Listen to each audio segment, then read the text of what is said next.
and welcome back to the Cover 3 podcast here on CBS Sports Extra Special Edition, where I am so excited to be joined by a two-time All-American, a college football Hall of Famer, a Super Bowl champion, a mainstay for CBS Sports college football coverage since 2008, Mr. Aaron Taylor. How are you doing today, sir?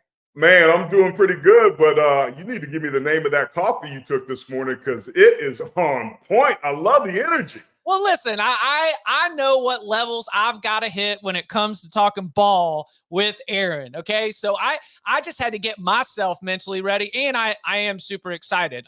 One of the lots of things we want to get to today, including looking ahead to the upcoming Big Ten season, college football as a whole. But one of the things that's so exciting about this week, as you and I are speaking, is that it was just made public. It was just announced. You are going to be joining the College Football Today desk as CBS embarks on a historic year, the Big Ten on CBS, that iconic 3:30 p.m. Eastern time slot. You'll be there pregame, halftime, postgame, extended postgame show now. Of course, joining Adam Zucker, Brian Jones, and Rick Neuheisel. How'd you get to this point? How you feeling about the new gig that you got coming up this fall? Well, right off the top, I'm feeling good about the fact that I'll be the only dude up on the desk that isn't fighting a receding hairline. Just want to make sure that we make that clear. This is something that we've wanted for a very long time internally, and being on the road and calling games like I did, there's something iconic about that music that comes on and being on the road and feeling the atmosphere and the pageantry. But the chemistry that we have on Tuesday nights on Inside College Football, to be able to bring that across the hall in front of the entire nation in the first year where we have a dedicated Big Ten package, which is going to end up being the Big Two. This is a dream come true for me, and I think for many of us for all sorts of reasons, most notably that now I get to fly first class. Hey, and look, that hairline dig slayed me, because not only are you offering it here in just on the Cover 3 podcast, Aaron got that in the press release. in the press release. And you know what I was thinking about? I was like, all right, now – Coach is probably more concerned with chord changes than he is with his hairline. But, boy, that's going to cut at Adam and BJ. They're going to read that and it's going to be ready for him. Well, see, here's the thing. Like, Adam's getting a little thin in front. Rick's just holding on to a lie. He just needs to let it go. The comb-over swirl, like he's doing the best he can.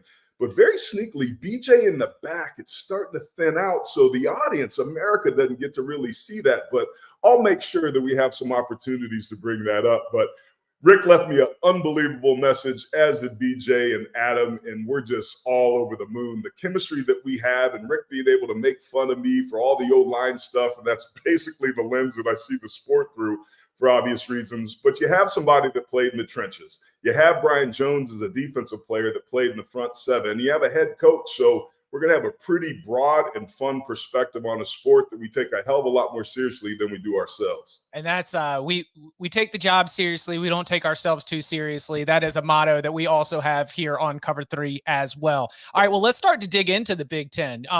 When we look at the West Coast additions, when we look at getting rid of divisions, I mean, the implications and the different ways this will impact teams, coaches, programs, the expectations. When you're starting to see Oregon, Washington, USC, UCLA getting ready to come over, what stands out to you as some of the big changes or the things you're going to be looking for when it comes to this new 18-team league? Man, it's crazy. I'm planning on taking a summer tour and going to visit a lot of these schools. I've got a lot of relationships with these coaches, and I started building a matrix of the driving distance between each Big Ten school. So to see how far UCLA is from all the different 17 members, and there's a noticeable part of the graph in terms of the travel distance for these West Coast teams that I think seeing just those numbers really made my eyes pop out. So this is going to make this season extremely unique, but you also have an Oregon team that's a top 5 team that's going to come in and immediately compete for the conference championship. Ohio State, the changes that they've made in their roster and nailing the portal and being able to get guys in that can immediately help them, they're going to be a much improved team.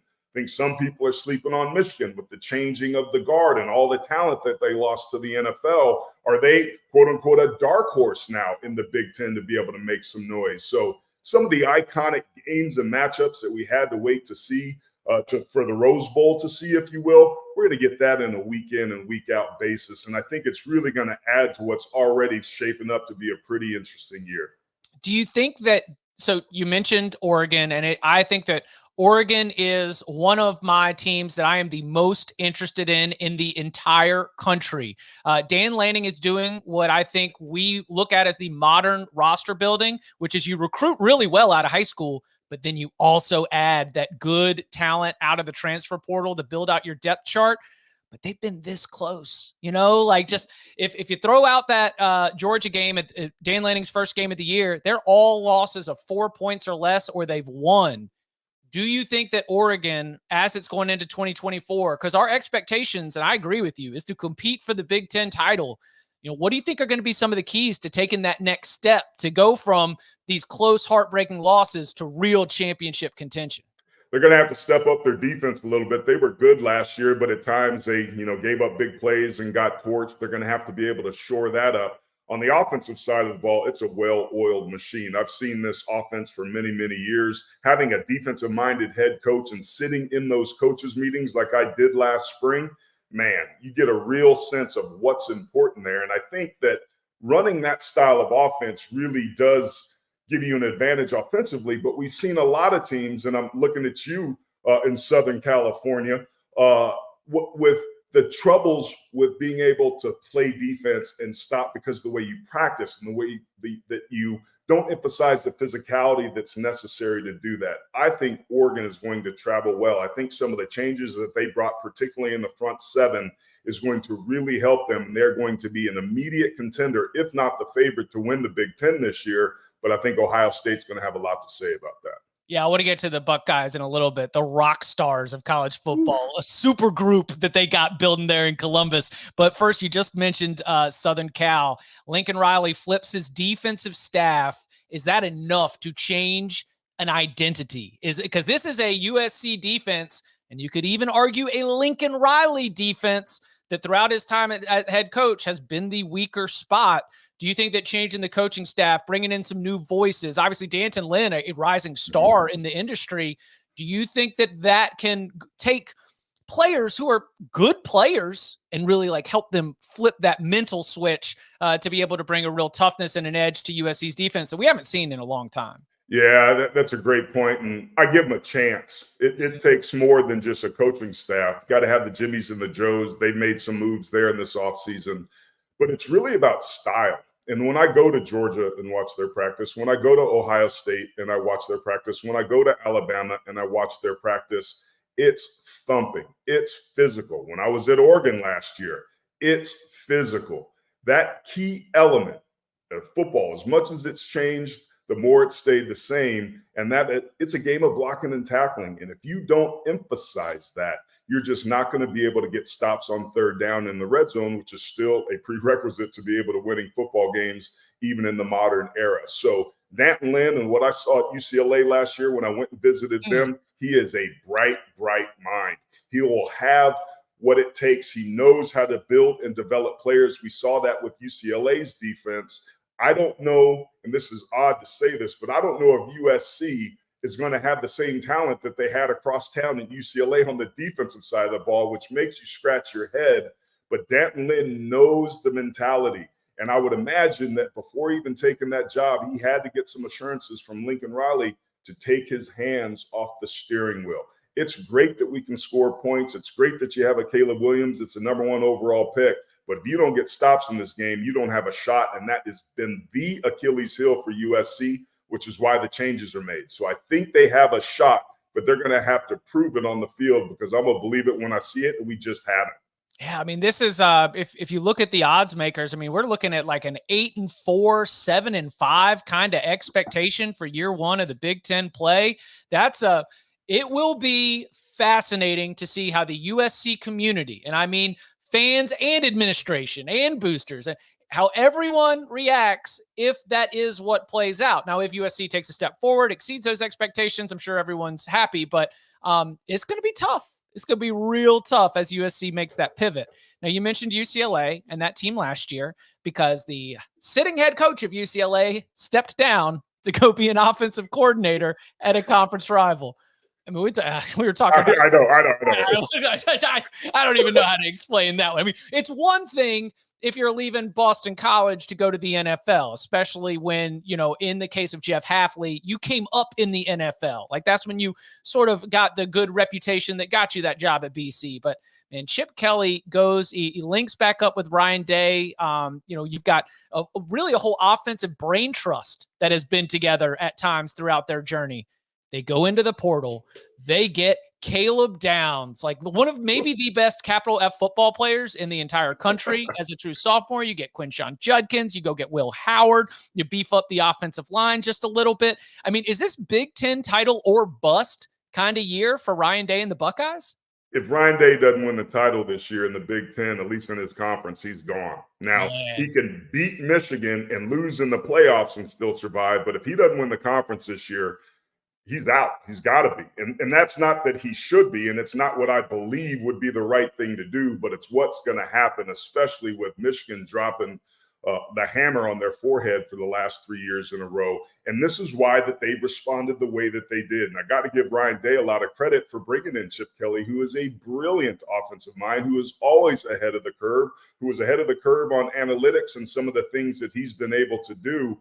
But I think him leaving UCLA was indicative of just how hard it is to be a head coach and be successful in today's landscape with all the moving pieces. Now, it might have been a case where you can't fire me, I quit.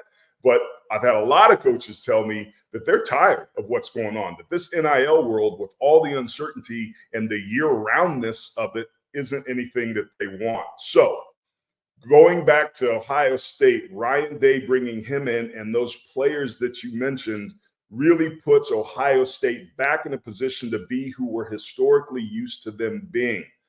Michigan will have a lot to say about that. Oregon will have a lot to say about that. The Nebraskas and the Penn States, the Iowas, if they get any sort of offensive production, might have some say about that. But this, on paper, at this point in the season, and we're in May, I think Ohio State is positioned as well as we've seen them in the last 5 years, and they've got to win the Big Ten or Ryan Day's out. So the way that I understand this, and I want to be careful with my words, the way that I understand it is that right after the Michigan loss, the NIL email went out to all the boosters. And what do we see? Because, after an NFL draft, you always immediately pivot and you start to look at next year's NFL draft. And I was thinking about it, and I said, whether you're talking about JTT, whether you're talking about Jack Sawyer, whether you're talking about Denzel Burke, Emeka Ibuka, I mean, there might have been 5 players. Travion Henderson, I think, was on there as well.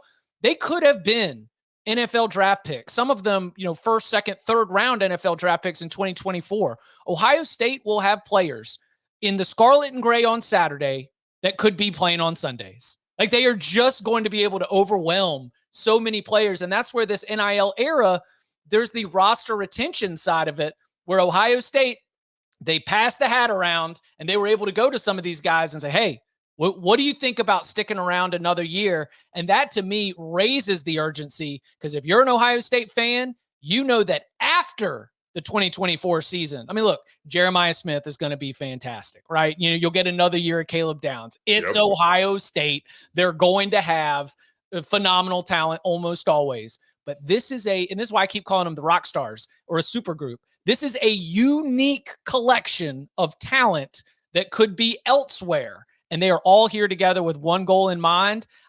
Ohio State always has crazy expectations. They week by week, we are going to be holding them to an unbelievable standard. It's going to be a wild ride. Man, you laid that out so beautifully on what that landscape is. And what's notable to me is that it's also a little peek behind the curtain of how well respected and how well appreciated the players feel about Ryan Day, their head coach. It wasn't a situation where they flick the lights on and all the roaches scatter and hit the transfer portal.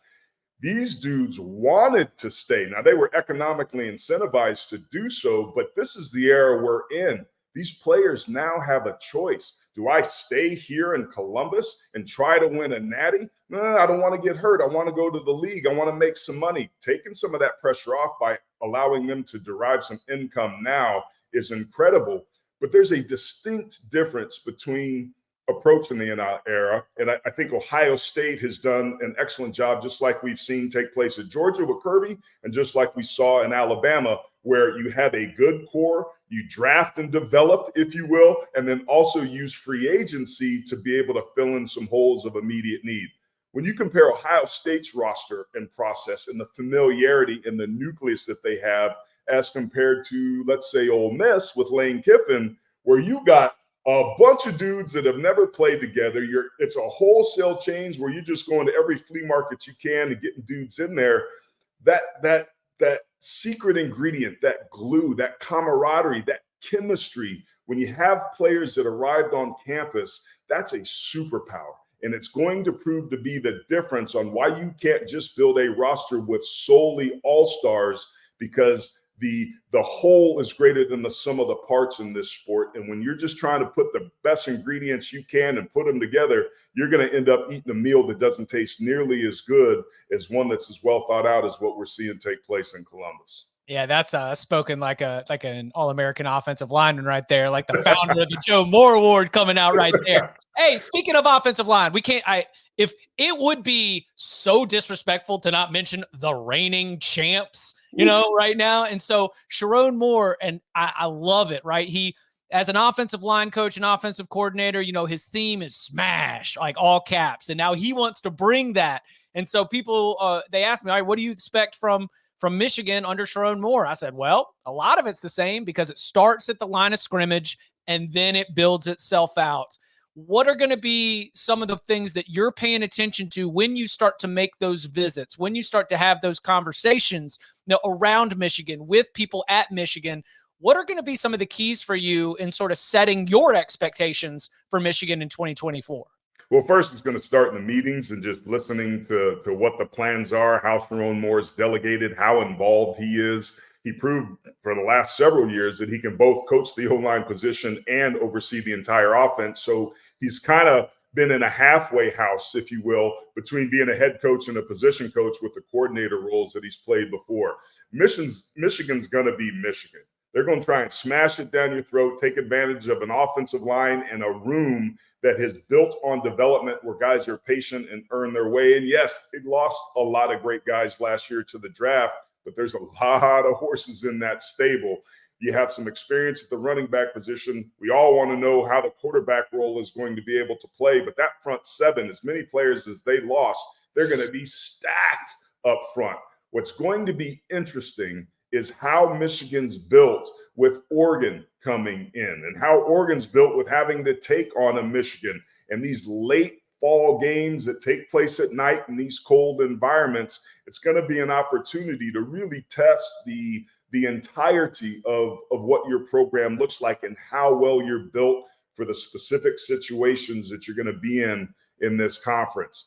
A lot of people are down on Michigan. I'm not. I think it's a 9-10 win season. I don't know if they're going to be good enough to win the conference with the way that Ohio State and Oregon's looking like shaping up, but that will not be an indictment on Sharon Moore. Sharon Moore was the right dude to take the reins. The players love it. And I'll give you an example.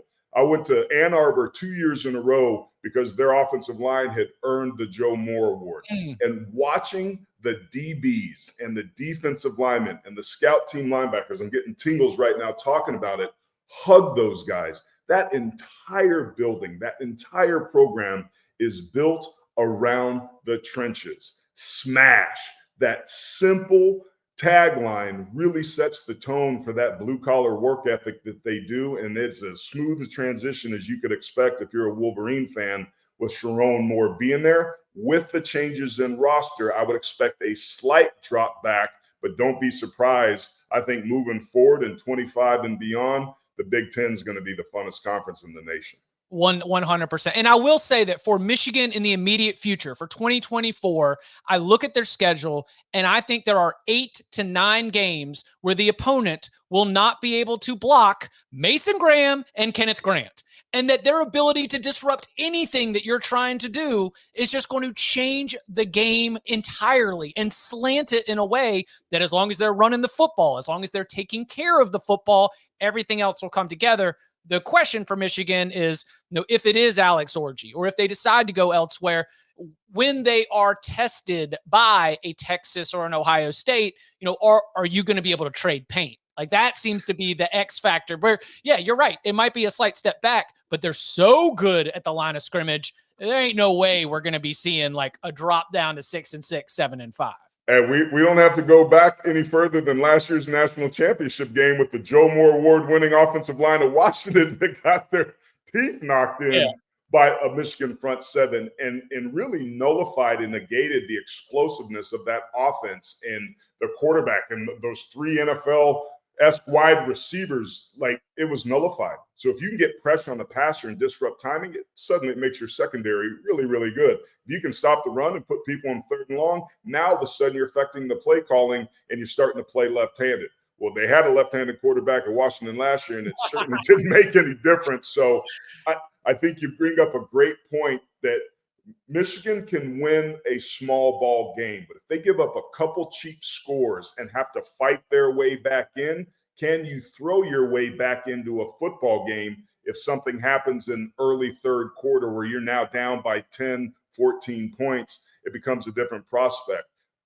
But I put my money on Michigan to be able to find a way to be able to do that. It's going to be a really interesting year. But if you're talking about building a program, you need a run game and defense.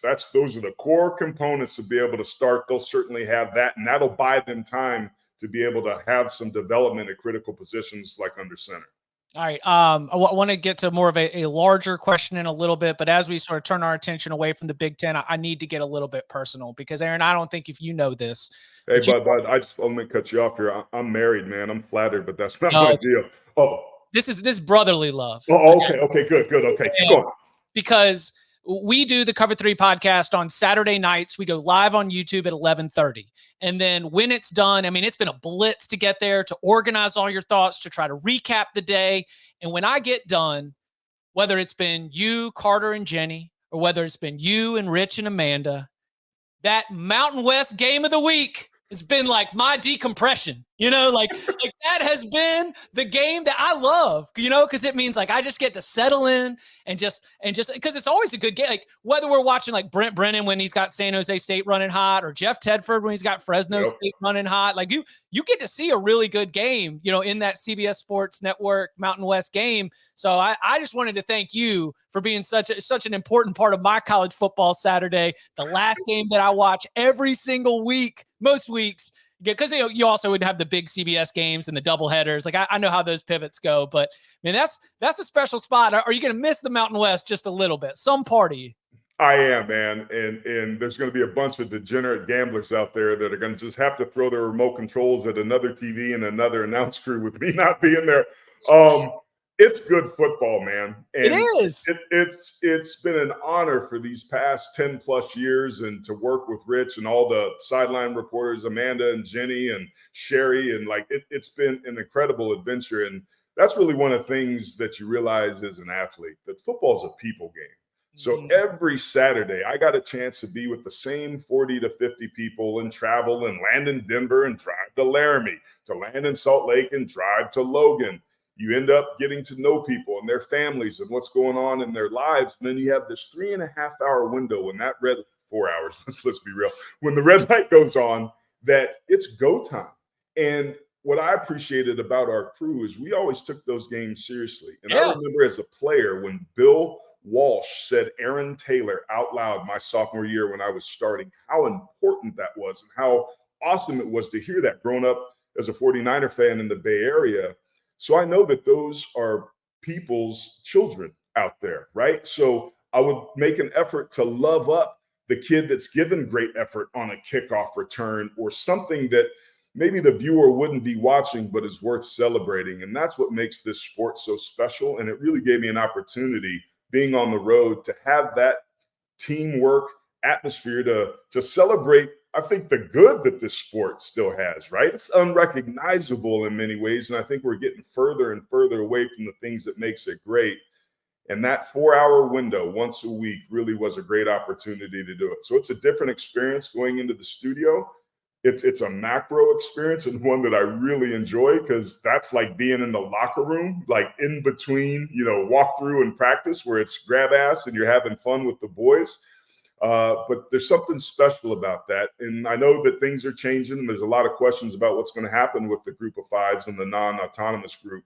But the Mountain West has some really good football, some really good players. They lost some good coaches recently, so that's going to be something to keep an eye on, man. But I appreciate you saying that. We took it seriously and we did our best, and it was a product worthy of celebrating. It was a product that I always enjoyed. And like you said, it always brought me to my core of the reasons why I love college football. All right. So we dug in on the Big Ten, as we start to look nationally, where are some of those like pivot points or the X factors, the things that you're really focusing on? It could be a team, it could be a coach, just sort of whatever's top of mind right now in terms of looking ahead to the 2024 season.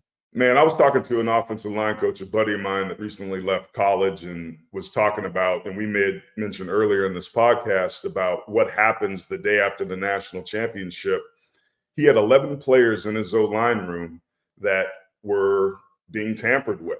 And these were kids he didn't even know if they were good or not, but they were being offered money and starting to pull away. And he just got sick of it and got to the point where, like, this isn't why I got into this game. I would have been a college coach for the rest of my life, but I don't like where this is going. I don't know where it's going, but if it's going to be this, I'm out. So we're losing good quality coaches. And this was a top 5 offensive line coach, in my opinion, to the NFL, because there's more stability there. Now, ironically, that's where this college model is heading, is to the professionalized model. And it's following the recipe to a T, including Big Ben contract, having 3 networks involved, including ours, and being able to derive more revenue because the product is as valuable as it is. So after I got off that phone call, I started thinking about it. I'm like, we're at maybe the single greatest inflection point of this sport since I've been watching it that we've seen in its history, certainly recently history. And I'm talking about integration. I'm talking about Title IX. I'm talking about, 1984 University of Oklahoma and the Board of Regents and what that did with television rights. Like, if you fell asleep and ate too strong of a gummy and woke up 20 years later and in today's football, you wouldn't recognize. You'd be like, what? There's a black quarterback at Alabama? They're letting women play sports? And now it's what?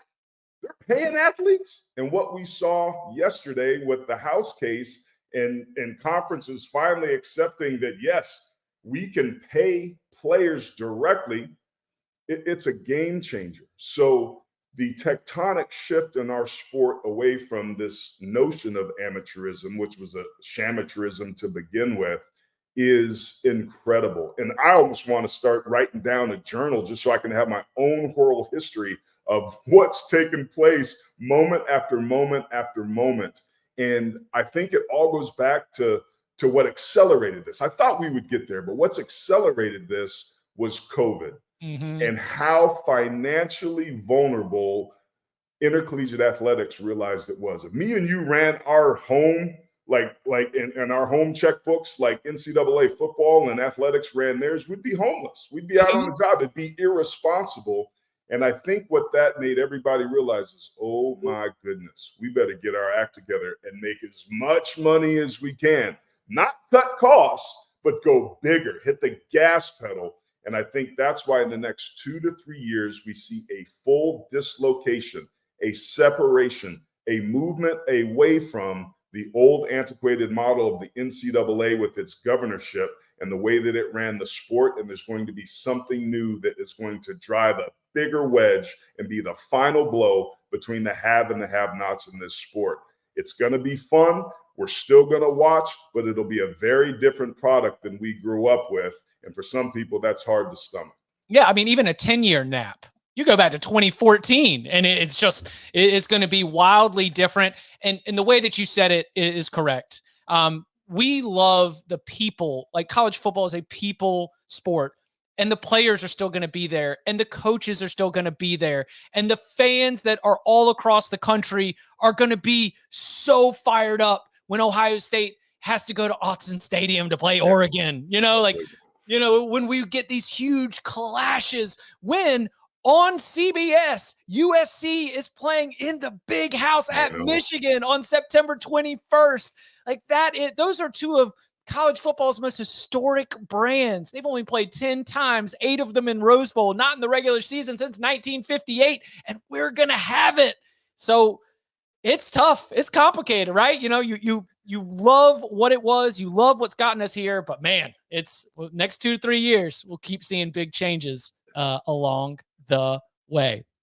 Aaron, thank you so much for spending some time with us. You can follow Aaron Taylor on Twitter at Aaron Taylor CFB. He is, as I mentioned earlier, the founder of the Joe Moore Award, given out annually to the best offensive line in the entire country. And in the 2024 season, he will be a part of College Football Today, along with Adam Zucker, Brian Jones, and Rick Neuheisel. Pre-game, halftime, post-game coverage of the Big Ten on CBS. And as always, I mean, Inside College Football, Tuesday nights, always get you set for the week ahead.